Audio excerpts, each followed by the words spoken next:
another little day-by-day celebration that I think we have is when we're hungry and we get to eat. Right? Very basic.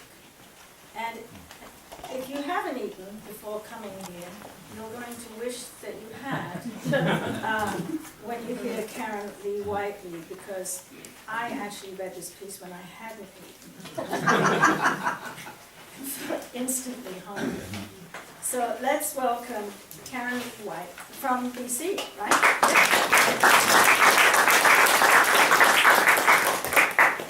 Thank you. I'm very honored to be here tonight on the traditional territory of, I believe, the Salish people, if I'm wrong. I'd like to acknowledge those who walked here before, your first people, your first Indigenous peoples, whosever territory this is. I'd just like to, that is our protocol. We always acknowledge whose territory we're on, ask permission to be here, and carry ourselves in the way that we know that we have our old ones behind us and our young ones coming ahead. So I'd just like to let you know that Bannock, where I'm from, is our traditional bread. Down here, they refer to it as fry bread. So when I say I sing to my Bannock, you can imagine me singing to my fry bread. This could be one of 1,000 kitchens in which one of 1,000 languages are spoken, and one of 1,000 women make their traditional bread. But this is Annapeascott's Manitoba. Here, they speak in Soto. I am in Sapaya's kitchen, and she is giving me a lesson on how to make her bannock. Sapaya's bannock is famous here. She will sell out for $6 a sheet right here on this reserve in minutes. She tells me how her grandma taught her when she was so small she had to find things to stand on so she could see. The old girl sang songs in the old language as she mixed the flour, water, sugar, salt, milk, and yeast together to create large, flat loaves of gold and fragrant bannock.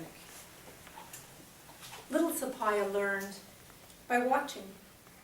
I imagine her tippy-toed and pudgy legs on top of a lot of big books as she peeks into the huge tin bowl.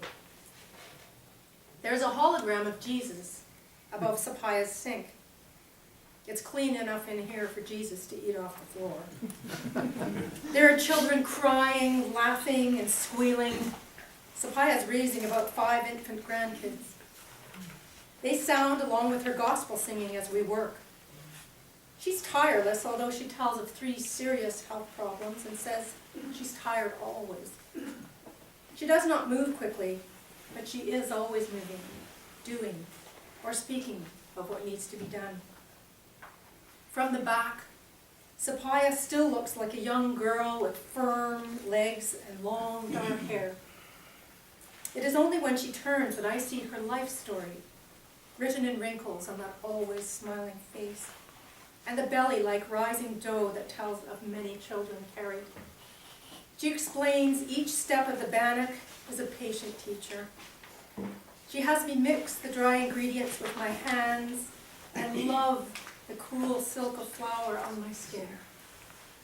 We add her secret ingredient now, yeast after the baking powder. She makes me swear I won't tell her secret even on the coast. She says, I always sing gospel songs when I make bannock. This is why it's famous, why people love it, why I sell out of it when I go door to door here on Annapeascott's. When people see me around, their first question is always about the bannock. They beg me for my secret ingredient. Now she smiles, a gentle smile that reminds me of the first morning sun when it touches the treetops with gold and promises of things to come.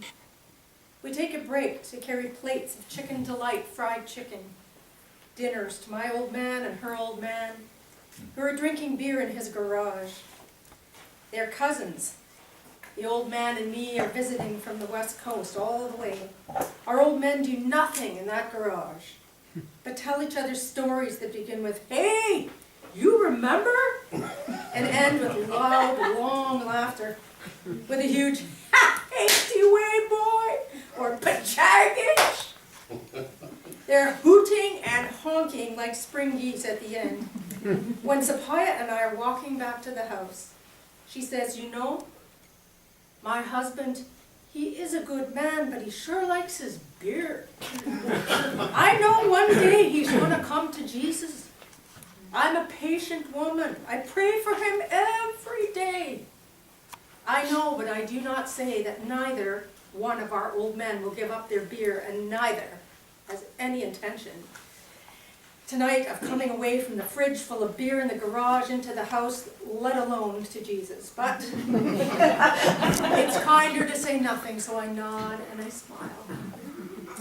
Sapaya talks now as we knead the damp dough in separate pieces, about how in the old days the women sang prayer songs to the food. They made to bless those who would eat it later. I smile again, knowing that Sapaya sings love into that bannock, that love is her secret ingredient.